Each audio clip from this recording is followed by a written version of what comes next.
Right, welcome to today's video, guys. I'm actually doing a video on the Nissan 370Z or Z.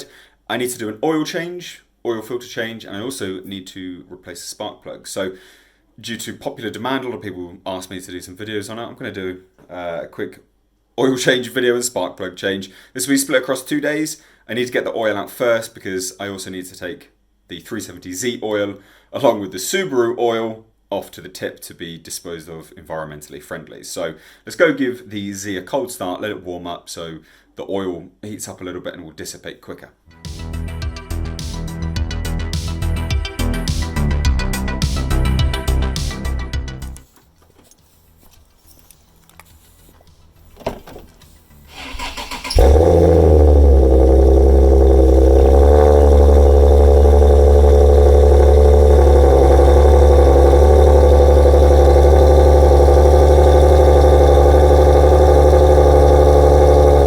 So just as that warms up, let's take a look at this. This is from Tarmac Sports. This is actually where I buy all my Nissan stuff from.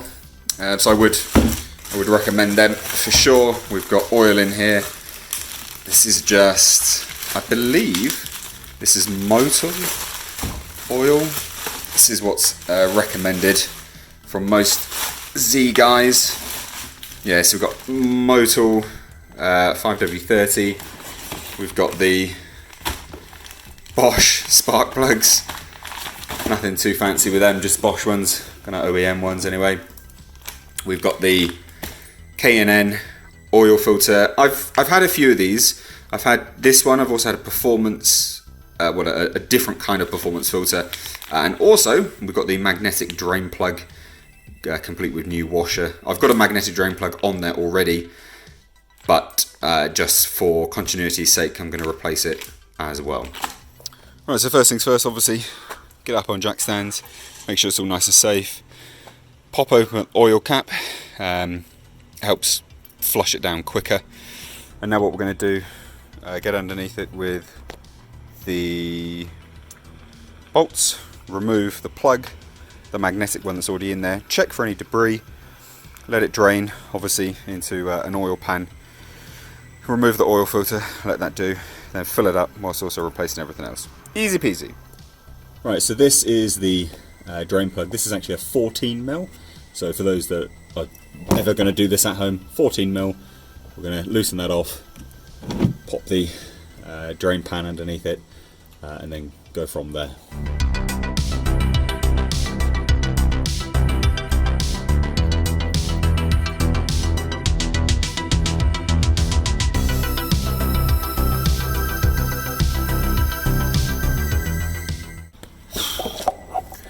So this is the old magnetic drain plug. Nothing on there, no debris, nothing at all, so that looks good. I might keep this, might just clean it off, and I may reuse it again, but in fairness, yeah, I don't really need to. You shouldn't reuse them. Plus I've got the other one, they're cheap enough. So yeah, good, shows signs of a good engine anyway. So another tip, another bit of advice real quick, is that if your bung is located just on one side like it is on the Z, you can just lower one side and it will actually shuttle all of the oil out of the engine basically. You don't have to lower the other side, so really easy way just to speed it up. So this whole thing will take less than 20 minutes. It's no time at all, so really good to do your oil changes as quickly as possible. Okay, so now it is time for the okay, so now it's time to do the oil filter. Again, major tip for this is only hand tighten, because then it's going to be much easier to remove. You don't have to use any wrench or anything like that. And then also make sure you lubricate the washer, the gasket for the oil filter. So if you watch this will just come off super easy by hand. And we just put a new one on, fill it with oil, and it's basically done. That's the whole thing done, pronto.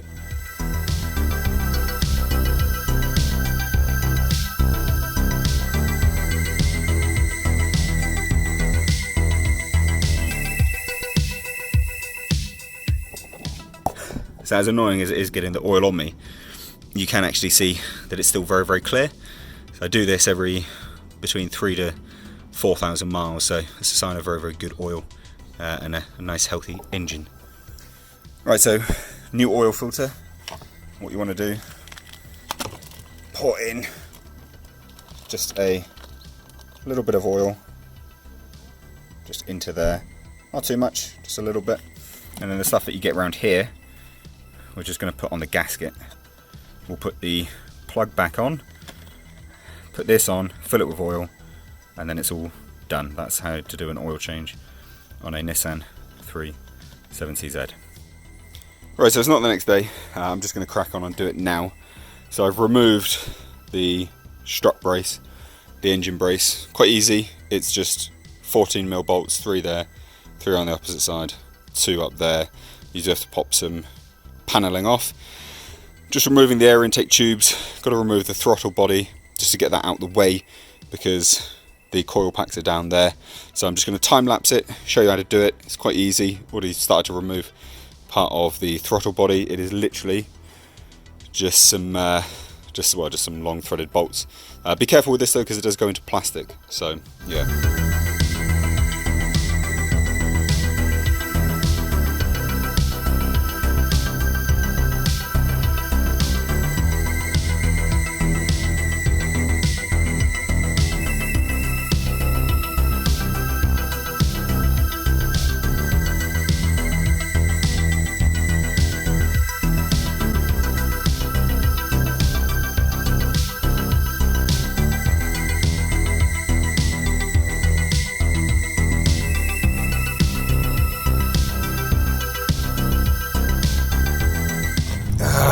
Right, well, we are in a la Subaru because can't do the spark plugs just yet. Got to get a thin-walled 14mm, very, very deep, like almost 4-inch long spark plug socket because apparently the Nissan doesn't work like a normal car, for God's sake. So I've had to put some of the stuff back on, and now we're going to go get that and then finish up this bloody service.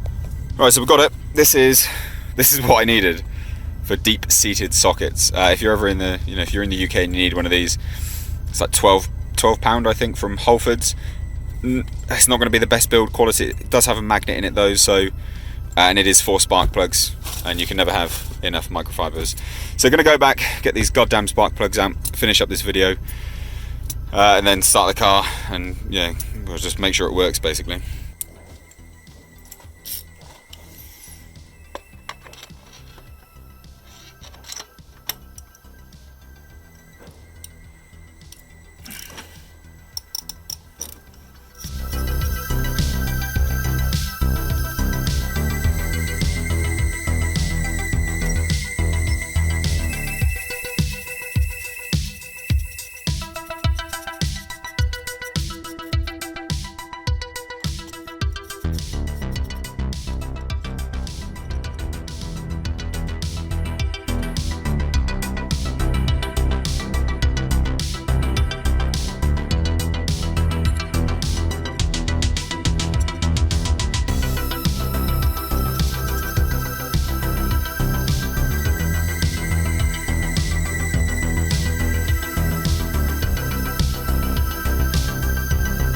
Right, so that will about round out this video. To be honest, I'm done, I'm tired, I'm exhausted. This took way too long, mainly just because I didn't know that I needed the thing. Yeah, Jasper? Oh, mate. So looking at the old spark plugs, they're not bad, they are just old. So I'm glad that I changed them because I don't think they've ever been changed. So happy to put new ones in. These are actually Denso, so I would imagine, or Denso. So I would imagine that these are actually the OEM ones, and that the Bosch might be a slight upgrade, I guess. But anyway, there you go. If you're ever going to do your spark plugs on a Nissan 370Z, you need a stupid goddamn long socket. But anyway, thank you so much for watching. I'm Mr. H. Take care.